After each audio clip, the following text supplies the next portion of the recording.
Hello, beautiful people. Welcome to the launch event for the just out paperback edition of C Pam Zhang's critically adored debut, How Much of These Hills is Gold. She'll be in conversation with extra special guest Raven Leilani, author of another phenomenal and just out debut, Luster. Please show Pam and Raven some love in the chat if you know that we're in for a special treat this evening. My name is Evan Karp. I'm the events manager for Booksmith. We're an independent bookstore and a mainstay of San Francisco's Haight-Ashbury district since 1976. So thank you all so much for being here. Without further ado, I'm going to introduce tonight's stars. Raven Leilani's work has been published in Granta, the Yale Review, McSweeney's Quarterly Concern, Conjunctions, The Cut, and New England Review, among other publications. Leilani received her MFA from NYU and was an Axon Foundation writer in residence. Luster is her first novel. Born in Beijing, C Pam Zhang is mostly an artifact of the United States. She's the author of How Much of These Hills is Gold, winner of the Academy of Arts and Letters Rosenthal Award and the Asian Pacific Award for Literature. It was also nominated for the Booker Prize and a finalist for the Penn Hemingway Award and a Lambda Literary Award, and also on pretty much every best book of the year list, I think. Zhang's writing appears in Best American Short Stories, The Cut, McSweeney's Quarterly, The New Yorker, and The New York Times. She's the National Book Foundation 5 Under 35 honoree. Pam, congratulations on the paperback and on this wonderful book. And Raven, thank you so much for being here. I'm very excited to stop talking and we'll turn it over to you two now. Thank you so much, Evan, and everyone at Booksmith. Thank you, everyone, for turning in tonight. I just want to tell one little anecdote about Booksmith. I used to live maybe, I guess, like a 4-block or 5-block walk away from it. And it is just like one of my favorite places in San Francisco. It's really wonderful. I used to bring my little dog in sometimes to browse for books. They were very kind about that. And, you know, in addition to supporting me and supporting the bookstore, I think like it's really cool. Buying a book from Booksmith and supporting them is like a vote in the future for a future when we can walk around on the streets and go into cute little bookstores again. We want those. So without further ado, I'll just start us off by reading a little tiny bit from How Much of These Hills is Gold. You don't need to know much about it, except for the fact that this book is the story of 2 children of Chinese immigrants in a reimagined American Wild West. And throughout the book, these 2 children are sort of trying to figure out and understand how to belong in this land that rejects them and people who look like them. And I'm going to read from the end of the book when one of the characters is thinking back on her connection to this place where she grew up. She thinks of the other direction, the hills where she was born, and the sky, and the sun that bleaches sky and brightens grass. She thinks about when she stood in a dead lake and held what men desired and died for. She thinks that was nothing, really, compared to the way the noonday sun makes the grass blaze, horizon to horizon, a shimmer. Who could truly grasp it, the huge and maddening glint, the ever-shifting mirage, the grass that refused to be owned or pinned, but changed with every angle of light. What that land was, and to whom, death or life, good or bad, lucky or unlucky, countless lives birthed and destroyed by its terror and generosity. And wasn't that the real reason for traveling? A reason bigger than poorness and desperation and greed and fury. Didn't they know low in their bones that as long as they moved in the land unfurled, that as long as they searched, they would forever be searchers and never quite lost? There is claiming the land, which Ba wanted to do, which Sam refused. And then there is being claimed by it, the quiet way. A kind of gift in never knowing how much of these hills might be gold. Because maybe if you only went far enough, waited long enough, held enough sadness pooled in your veins, soon you might come upon a path you knew. The shapes of rocks would look like familiar faces. The trees would greet you, buds and birdsong lilting up. And because this land had gouged in you an animal's kind of claiming, senseless to words and laws. Dry grass drawing blood, a tiger's mark in a ruined leg, ticks and torn blisters, wind-coarsened hair, sunburned in patterns to leave skin striped or spotted. Then, if you ran, you might hear on the wind or welling up in your own parched mouth, something like and unlike an echo, coming from before or behind, the sound of a voice you've always known calling your name, She opens her mouth. She wants. And I'll end there. That was so beautiful. I want to say how happy I am to be here to do this with you. This is such a beautiful, necessary book. And it's also really meaningful to be able to do this with someone who debuted during this kind of, strange and complicated time. But your book brought me so much joy. So I'm really happy to be here. Oh, thank you, Raven. And I'm just like going to plug your book again. Lester is so incredible. I feel like I've been talking about this book for like over a year since I got to read it early. Anyways, I had to say that. Thank you. I figured we would just start with like process a little bit. I just wondered if you could describe your process, whatever that means to you, what your ideal environment is like, what emotional rituals you have that allow you to do the work, like what feeds you and animates you. Yeah, I love that question. And I really love that you're defining it as process instead of writing, because I have this like pet peeve against the word writing and the concept of writing, because people usually picture it as us, sitting at our computers or at our notebooks and just, like pulling out sentences. And I think that it creates like this anxiety and this sort of like productivity trap that we trap ourselves in, where we're like, oh no, we're supposed to be like office workers, or we're supposed to be I don't know, like anybody else. We're supposed to sit at a desk and just produce things from like 9 to 5 or some portion of the day. So I'm very much against that. And I will say that that I confess that means that I really don't know what my stable process is. It seems to change all the time. Like if I ever find like a particular place in one cafe that I get stuff done at, 2 months later, that same place is like utterly abhorrent to me and I can't do anything there, which can be a little bit frustrating. But for this specific book, it was weird because I think it was a process in which I sort of like tricked myself into writing this book, or tried not to write this book. The book first came about as a short story. The first chapter kind of functioned as a standalone short story, and that one came to me as most short stories do, where I kind of dreamed up the first sentence and sort of the first key images and characters. And then I wrote the short story, put it away because I was writing short stories, and tried really, really hard not to make this into a novel, but the characters kept banging around in my head. As you know, novels are just like really intense. They take so much out of you, and they just like, they suck years of your life. So I didn't want to write a novel, but it was only when it became like really urgent in me and the characters wouldn't leave me alone that I sat down and wrote the first draft really quickly, a really ugly version of the book, and then I put it away again. So this is a very long way of saying I don't know what my process is, but it often seems to involve these like intense, unsummonable bouts of like actually writing with my, like hands on a page, and then long periods of things that may look like nothing, or look like reading or traveling or whatever, and are still writing, in that they're helping me process and understand and parse the world, which is really what you want to do again when you're putting your words back on the page. Yes, I really relate to that.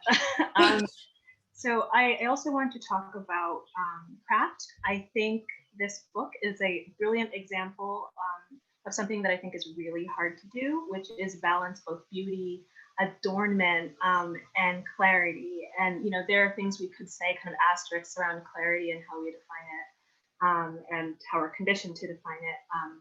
But reading your book, coming across these descriptions, I have some written down. A mound of wildflowers in the sighing grass. When they come across the bones of buffalo, there are some litanies sort of sprinkled throughout: gold grass, orphan left nowhere. Like there, you do a lot of really interesting things with language, with the texture of the natural landscape, which is both lush but also unyielding. And I want to ask about those stylistic choices. Yeah, I think that thank you for picking up on the landscape, especially. It was really formative to this book because I also happened to write the first draft when I was living out of the country. And so I was thinking a lot about the landscape of Northern California, where I had spent a great deal of my life, but I was thinking about it in this way that I compare to an impressionist painting rather than a photograph, right? I wasn't trying to capture it in like pitch perfect detail and like name the Latin names of every native grass and flower. But I was really trying to capture this sort of this stylized way that it exists in the memory as a sort of mythologized place where certain things are blurred, certain things are enhanced, the contrast is kind of turned up where the colors are like more vivid than they are in real life. And so that was the way I imagined the landscape of the book, and it helped, I think, to have that distance. When I was trying to create this image, I was these words in this style that was, again, not necessarily about describing everything or everything in with the same sort of clarity maybe, but really pulling out the things that will like jump at you in the way that, you know, in a Monet painting, or sorry, not a Monet painting, like I'm actually thinking of a Gough painting, right? Van Gogh painting, where the stars, they just jump out clearly in his vision, and that's what you're going to see, even if that's maybe not really what the stars in the sky look like. So that, I think, giving myself that distance to imagine into something more mythical and less realistically textured helped a lot with the style of the book. Yeah. I think that actually that sort of helps into like leading to the next question, which I think you kind of do also have sort of an impressionistic kind of style. The structure of your book, I think, is really genius. I think we first start with their journey to Barry, and then we kind of understand, their childhood and their form of context through their eyes, and as well as they can kind of conceive of it as children. And then we do a kind of pivot to a larger family history, and then a pivot to Ba's personal story that kind of recontextualizes what we've been given. And I just wanted to talk more about how you structured the book, which I thought was brilliant. Thank you. Yeah, I think I've been thinking a lot in maybe the last 5 or 10 years, how we as children see our parents not totally fully as real human beings when we're children, because they're only somebody in relation to ourselves, and that maybe hopefully it's only as an adult that we start to look back and be like, they had these like adventures before they met us, they had these like really urgent desires and fears that maybe we didn't see in our childhood. And so what I was trying to capture was, the book opens with the death of the father figure, and these 2 children are suddenly on the run. And because of sort of the hostile environment around them, they're not allowed to sit and process that grief, right? They just have to go. And I was really curious about what happens when that happens to you as a child. You don't get to process the grief of losing a parent. You're thrust forward and you think you're leaving the grief behind, but what happens when you don't process, and it keeps sort of like coming back and coming back. I suppose we could call it, intergenerational trauma maybe. But I was really interested in that, in capturing that, in a way that mimics how it feels, right? So then it was necessary for the chronology of the book to start with a bang in the present with the children and their sort of like pragmatic survival and concerns, and then sort of like unfurl and deepen to throw light back on the present, as you said, which I think just feels true to the experience of learning about your parents later in your life. Yes. That's sort of a perfect segue. So your book speaks to the difficulty of reconciling a parent's formative context and fallibility with the way they demonstrate parenthood. We were talking about how his fatherhood is reframed in that one chapter. But I wanted to ask why you wrote toward that, what it is like to kind of grapple with a complex parent. I think it was hard. Like, it was a hard book for me to write, partly because it was, inspired is like I always think that's such a strange word. Maybe, yeah, it was shaded perhaps by the fact that my father died fairly suddenly when I was 22. And it was part of that. It was reckoning with the fact that my father was like, not a perfect human being, and there were unresolved issues I had with him that could no longer be resolved with him, right? And so for a long time, I was either just like numb or sad, or had just like a difficult time processing that. And part of the obstacle there was that I didn't see him as as his own independent human being. I didn't sort of understand what had led him to be the person that he was. So in some ways, the book is like, it's an imaginative like exploration into that kind of emotional territory. It's sort of a what if. And I think that sometimes those what ifs are really powerful drivers of fiction. Yes. I really, really relate to that. That was a section that really resonated with me. Thank you.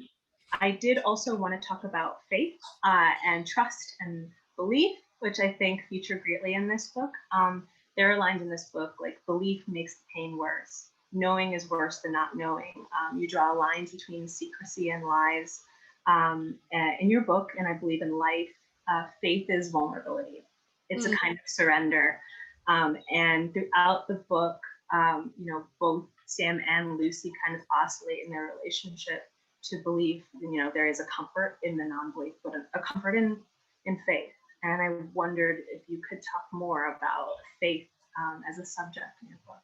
Yeah, what's really interesting? I only sort of like made this connection like a couple of weeks ago, but I was thinking about the fact that it's so strange. But I was like very briefly Christian as a kid and as a new immigrant child. So the first place my family lived in was Lexington, Kentucky. And so between the ages of 4 and 8, we lived in Lexington, Kentucky. And, we were very poor. My mom was a grad student.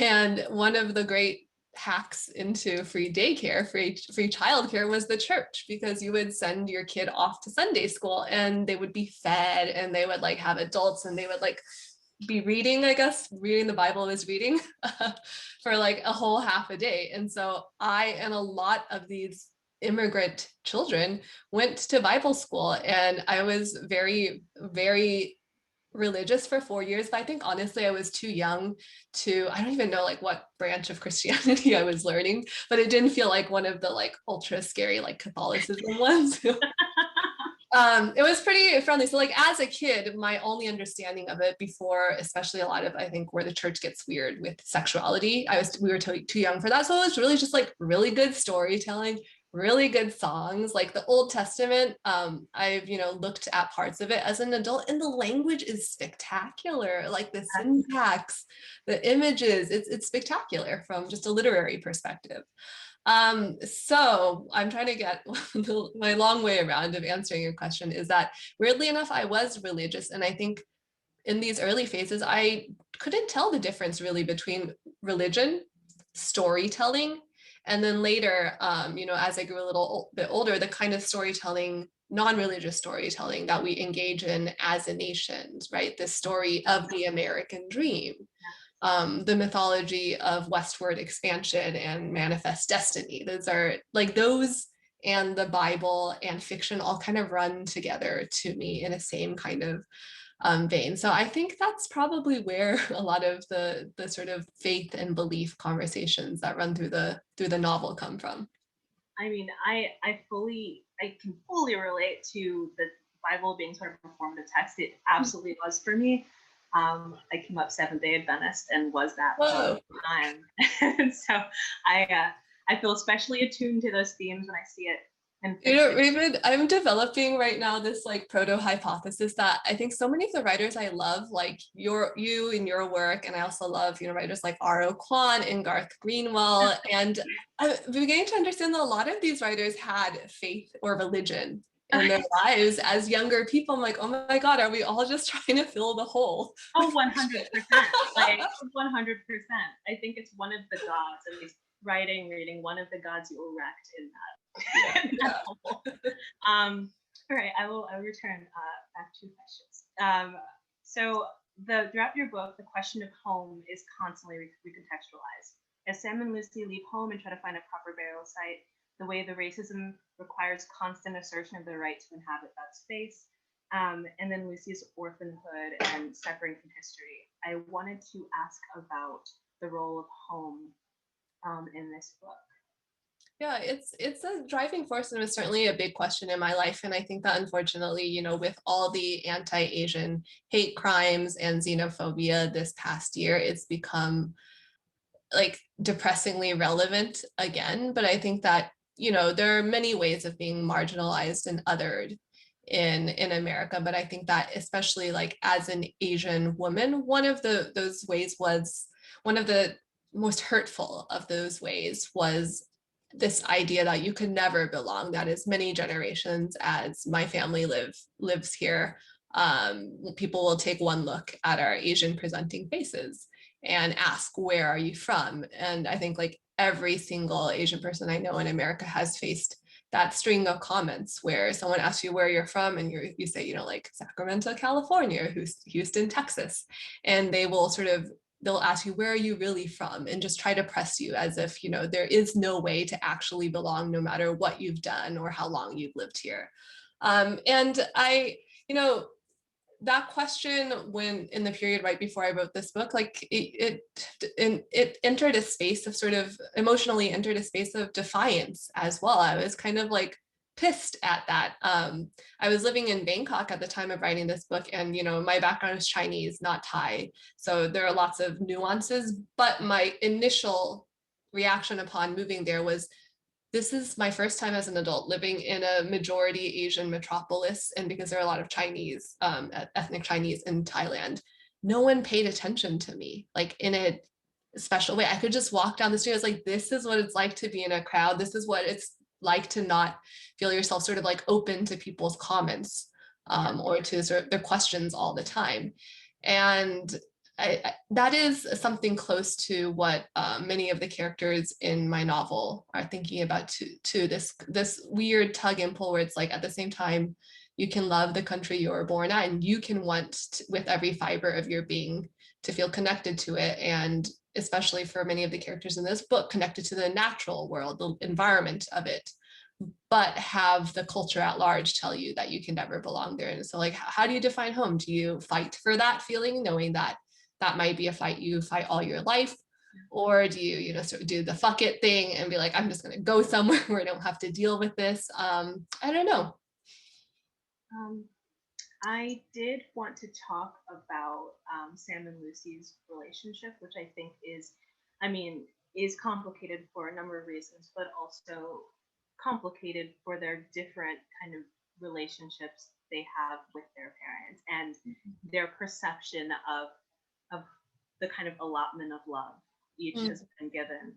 But in this relationship, it's rendered so complexly, and their means of survival are also kind of, and sometimes opposed. And I wanted to talk more about how you developed these two siblings, and explore those sort of complex dynamics between them, both how the kind of different tasks they have at survival, and sort of reconciling their history and their relationship to it. Yeah, I think that Sam and Lucy always came as a pair. You know, like I said, the first scene of the book sort of came to me unbidden, and in it there were always these two siblings in opposition. And I think I've always been fascinated by either sibling relationships or just relationships oftentimes between, for example, two girls who are of the same age and are friends, right? These kinds of relationships where the world looks at you and tries to like kind of put you in a bucket together, and the way in which these external pressures inevitably sort of like warp and shape these people, and how their relationship sort of grows with and around one another. I'm just really, really fascinated by that, because I think a lot of us live our lives in opposition to things, right? It's as easy to define ourselves by what we think we're not. And that is something that comes through in sibling relationships. So there are many ways in which Sam and Lucy have different philosophies about the world, but one that I was particularly interested in highlighting in this book was that, Lucy is sort of the more quiet and at first more passive one, and Sam is sort of the one who's like, I don't care what the rules of the world are. I'm going to make my own way and live my own life. And Lucy, and they sort of, in some ways, sort of describe for me two different kinds of strategies for survival as a marginalized group in a dominant culture. Lucy's desire is for assimilation into the dominant white culture of the book, and it's something that I think the Asian American community right now is talking a lot about, and has always grappled with. Right, we've always been subject to this false model minority myth, which purports that if we are quiet enough, if we keep our heads down, if we just work our jobs, don't be political, don't say anything back, smile, one day the white people are going to like open the gates and let you in, and they're going to let you forget. And you can kind of like, if you don't look around the room at your own reflection, you can almost think that you are white. Of course, that's false and can't happen for many reasons, but there is this huge, sad desire within the Asian American community to do that, to assimilate. And so Lucy sort of represents that desire, and Sam represents, I suppose you might call it, the slightly more radical desire to sort of like throw it all away. But I can't say whose strategy is right in the book, because sort of Lucy's she has more physical safety than Sam, but she it's sort of toxic for her from the inside, right? Whereas like Sam is arguably sort of more mentally free, but suffers a lot more physical danger from trying to live as someone who sort of sticks out from the crowd. And I think, yeah, that's just something we see all the time. Absolutely. I think too with Sam as a character, like to describe them, I would think freedom. Like when you were talking about sort of the fuck it impulse, like that is sort of where my mind went to. And I was really interested in both like the sort of emotional and physical kind of trimmings of that becoming. Because you know, they separate for a while, and when they reconvene, they are kind of realized in a different way. But those sort of initial seeds are there from the very beginning. And I wondered if you could talk more about how you rendered Sam, both their vulnerability, you know, in asserting who they are and moving through this extremely violent and racist world, but also the kind of freedom that they embody in sort of wresting back that control. Yeah. Yeah, thank you for asking that incredibly insightful question. So, you know, just a little bit of context for everyone. Sam is a character who, if they lived in 2021, they would probably identify as either trans or non-binary, born, you know, identified as a girl at birth. But one of the interesting challenges in writing Sam was writing this type of sort of radical character in a historical setting. And certainly these people existed, but what's hard is the language of the time period didn't exist for them yet. So it wouldn't have made sense to write, you know, this, like, as much as I would have loved to, a book where Sam was like rightfully gender and then sort of emerged triumphant and lived completely unencumbered. I couldn't do that and sort of not break the entire novel. So but at the same time, as an author, I wanted to give Sam the chance to sort of present themselves as who they were. And so one of the ways I did that at first was to try to avoid gendered pronouns in the first maybe 20-ish pages of the book, so that you meet Sam as a reader the way Sam looks and dresses and talks, which reads as boyish, and is the way that Sam would want to be perceived. And then later, you know, again, it's so hard, because I think we all would love for the books and for the world to show us these tales where, yeah, people who are queer, people who are, you know, Asian American, whatever, that they just emerge triumphant and the world lets them do what they do. But it was important to me to actually give Sam the humanity to butt up against these obstacles and, you know, be hurt. You were talking about vulnerability earlier, to be hurt and vulnerable and still preserve their personhood, their drive, even if not everything goes perfectly. So, you know, Sam does suffer obstacles. Sam does get injured. And it was important to me to not render them, this is going on a tangent, but I've been thinking a lot in the pandemic about this like really lazy discourse we sometimes have about, you know, like frontline health workers being heroes or courageous or brave, right? And how those vowels like cheat them of their humanity, and the difficulty of them performing these tasks, but also they sort of they let us off the moral hook as readers, as a public, right? They're brave and they're courageous, so we don't need to talk about how maybe they deserve better healthcare or equal rights or fair pay, right? And in that same way, it was important to me that Sam's vulnerabilities and prickliness. And Sam is also kind of, kind of a dick in some ways. Like they're not a perfect person. But you need all of that to have them be a real person and not just, like a 2D cartoon of some kind of hero. I did want to talk about, there are moments in the book where Lucy craves learning. She wants to open up the borders of her world, and she encounters this possibility in a teacher who both offers her this, but also kind of views her and her family as a subject. And I think this would probably resonate with a lot of people of color who kind of have to contend with like a kind of tutelage that both is something you count on to learn, but that tokenizes you and is still kind of informed by racism. And so I wanted to talk about that kind of conflict. Yeah, yes, definitely. I was actually just talking with a friend earlier this week about like the terrible college application essay, and right, how it's this strange form where you're called upon implicitly and also sometimes explicitly by guidance counselors or whomever to like air, especially if you're of a marginalized population, to air your trauma, tokenize yourself in service supposedly of yourself. And it's like, what can you do when you're 17 and you're given this advice to like tell a sad story about your ancestors for a college application essay? You don't know enough about the world, and you sort of like been shaped with this idea of like how to get ahead, which is to go to college, that you're like, well, what can I do? This is the only option presented to me, and I'm just going to fall in line. And then, things will turn out well. Those sort of like let me through the first set of gates.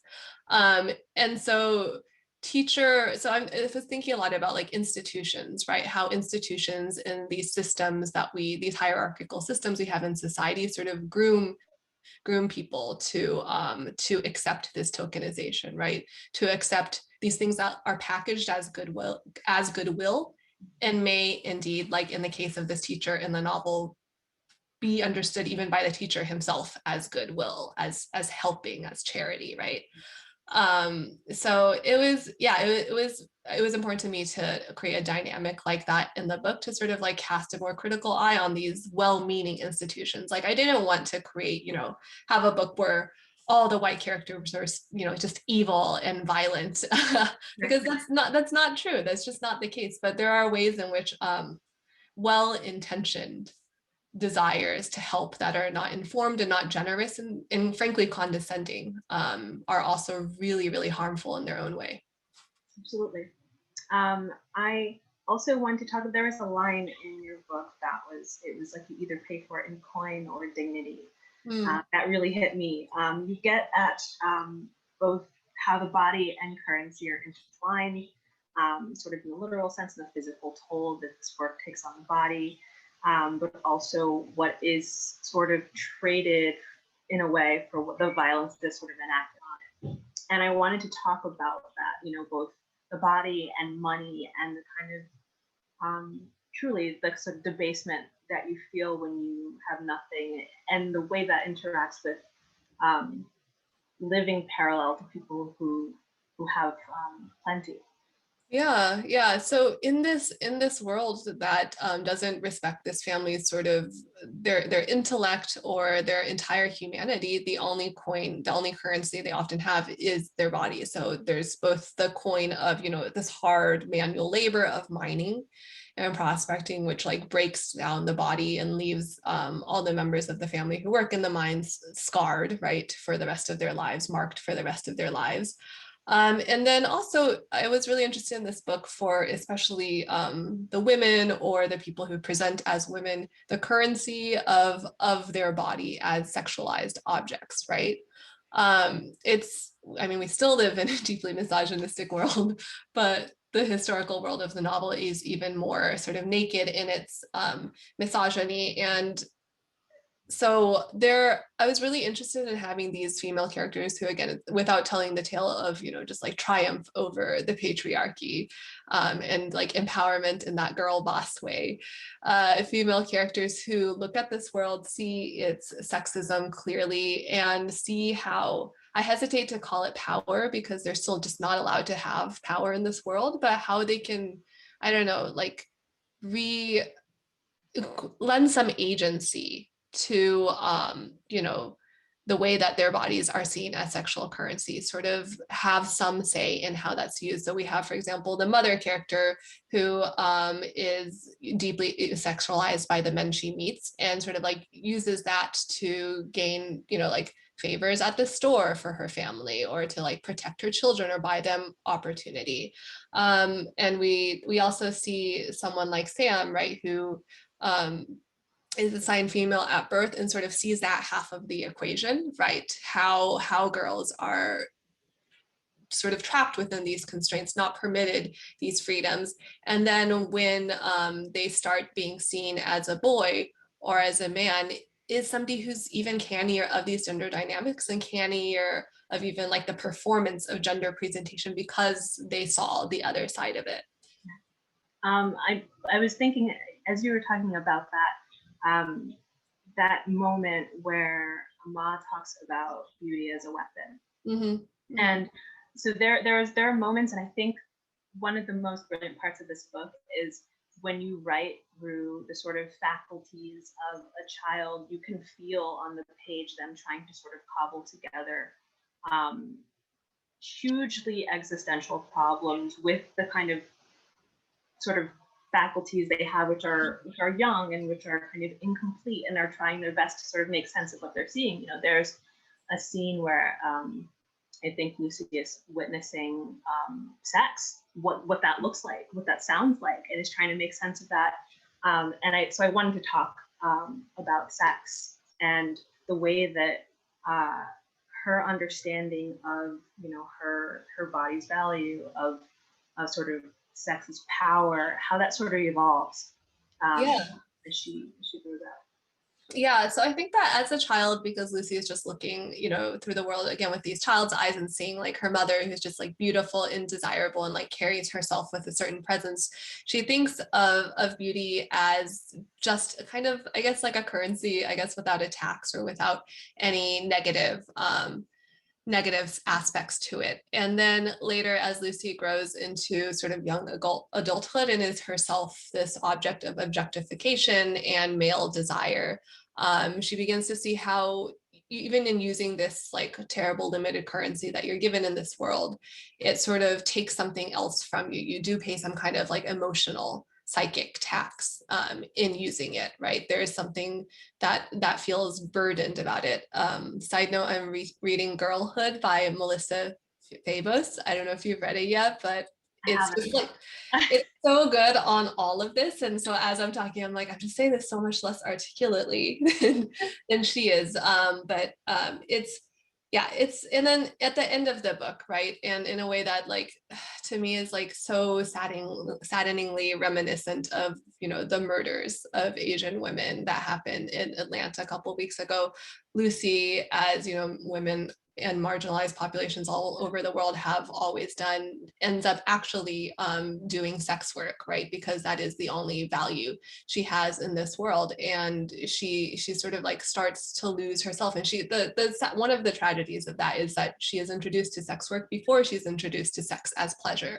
So she doesn't even articulate what she desires, what feels good for her, what her own sexuality before this is like sort of thrust upon her, which is why it was really important to me in this book that the section that I read at the beginning is the end of the novel. And it was really important because I've heard people say like, oh, the ending is like ambiguous and sad, but it didn't feel that way to me, because what she finally does is at the end is she's at the very beginning of articulating her own wants and her own desires in this world that has sort of like assigned desire, robbed her of the ability to articulate that. And I think that's a really powerful moment to arrive at as a girl.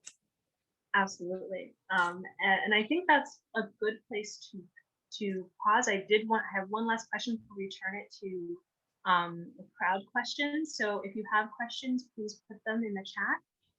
So I'm just going to ask really quickly about your influences. It could be books, it could be music, cinema. Yeah. It's, as you know, it's like so hard to give these answers where it's like this directly influenced that. So I'm just gonna rattle off a bunch of things that I really like. Movies and also a book, I guess. Picnic at Hanging Rock. I don't know if you've seen it. It's this like really weird film about this mysterious disappearance of like 3 girls from a girls' school in like the early 1900s in Australia. And it's just, I don't even know how to talk about it. I think that, my book has sometimes been called magical realist, but I think I'm always looking for texts that have some enigma or magic in their heart, even if they're not like wizards and dragons and whatnot. And this movie is amazing because you would think it would be like, investigative, like what happened to the girls, who maybe murdered them, who took them, but instead it just is uninterested in answering that question, and it's about keeping that weird, creepy enigma just what it is, giving it that space and moving around it. As far as books, I really love Angela Carter's The Bloody Chamber, which is a collection of feminist retellings that are just like also very like, they're like sexy and like visceral. There's like blood and guts as well. They're really, really great. And this other short story collection called Revenge of the Mooncake Vixen by Marilyn Chin, which sort of like turns these like Americanized stereotypes of like Chinese girls and women's on their head. And it's really great. It's really amazing. Perfect. I need to write those down or just like ask you later. I'll send them to you. So I see one question in the chat. Can you talk about the early drafts of your novel? How did the novel evolve over the process of writing it? And can you discuss how you cultivate that stamina and discipline to keep writing without putting that pressure on yourself to be productive? Yeah, that's a great question. And I think it's asking it of you too, Raven. So I would selfishly, you're trying to get out of it, but I'm just going to say I won't put pressure on you, but selfishly, I would like to hear your answer as well. Okay, but for me, like I said, the first draft came like relatively quickly, but in reality, the writing process was happening in the 6 months that, I wasn't writing with my hands, but was thinking about these characters. And then, like forgetting your own work and being non-precious about it, I think it's like the best editing tool possible. So I took like half a year between first and second draft. And by the time I opened, I was literally like, who wrote this? Who are these people? Why are they here? This doesn't make sense.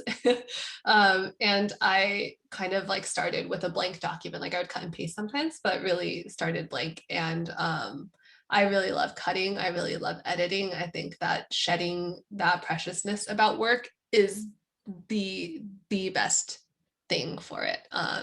Just being as ruthless as you can. I agree with that.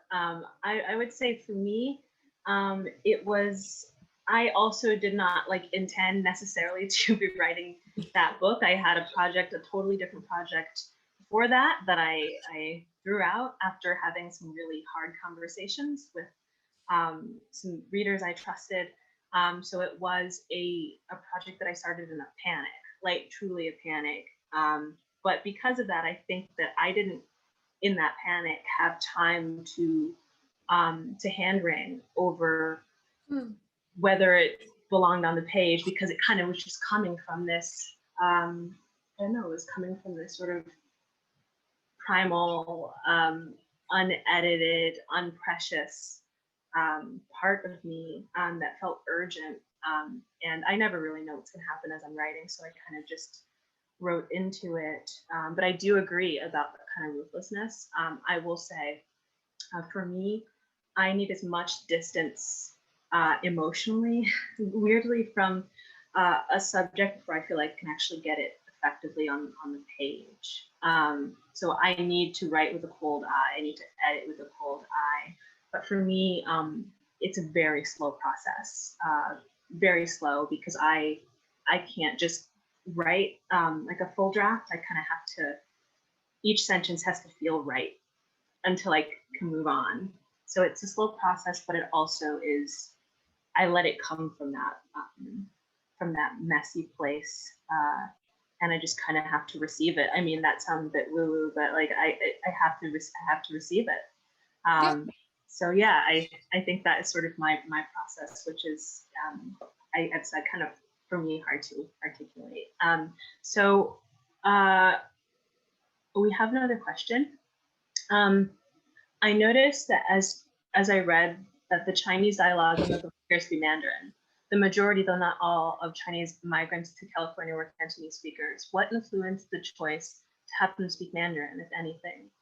As a writer writing about a historical period, what is your relationship to questions or expectations of accuracy of such a thing as possible?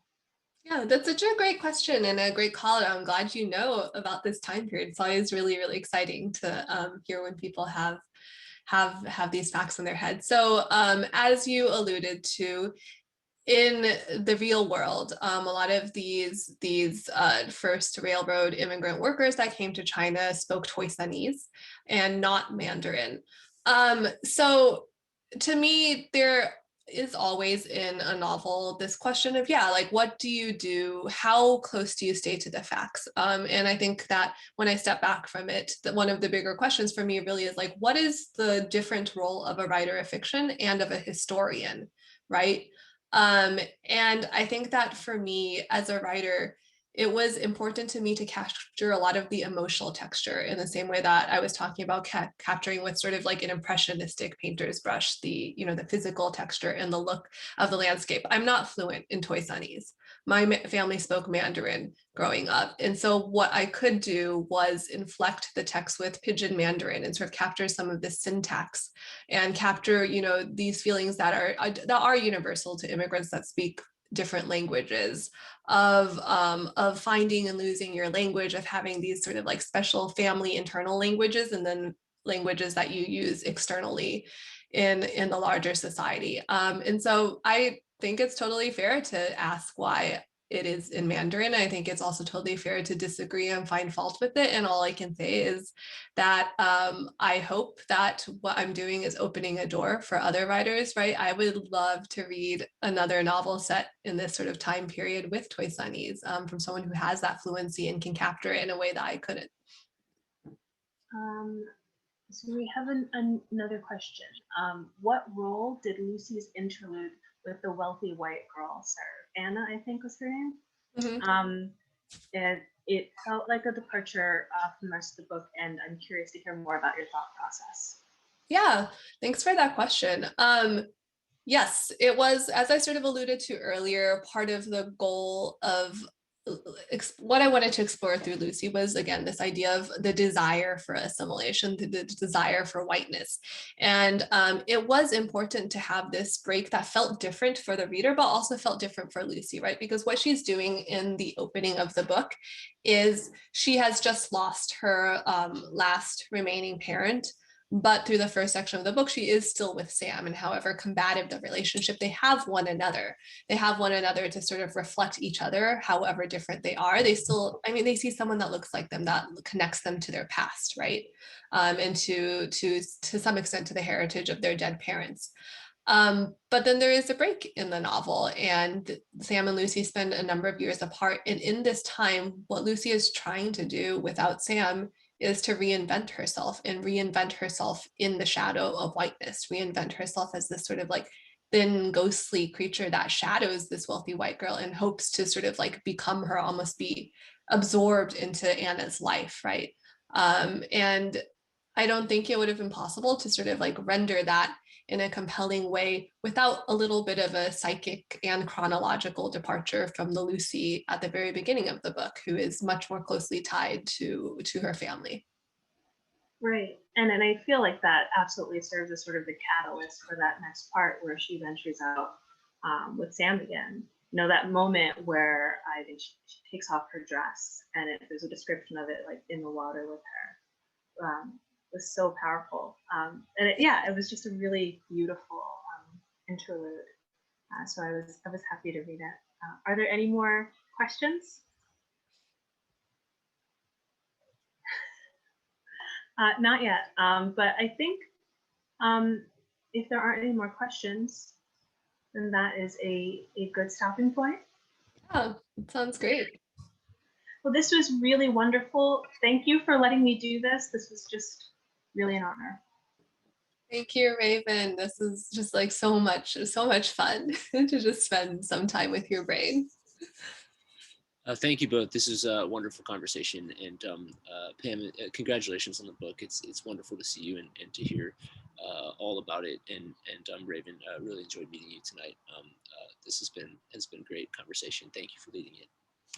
If you guys, thanks for tuning in. If you haven't purchased the book yet, now you're not going to miss any of the conversation. Now's your chance to go get that book for yourself and your friends and all your enemies. Wisen them up, and hope to see you guys here for future events until we can meet in person, hopefully soonish. Thanks for being with us tonight, and take care out there. Good night. Bye. Good night, everyone.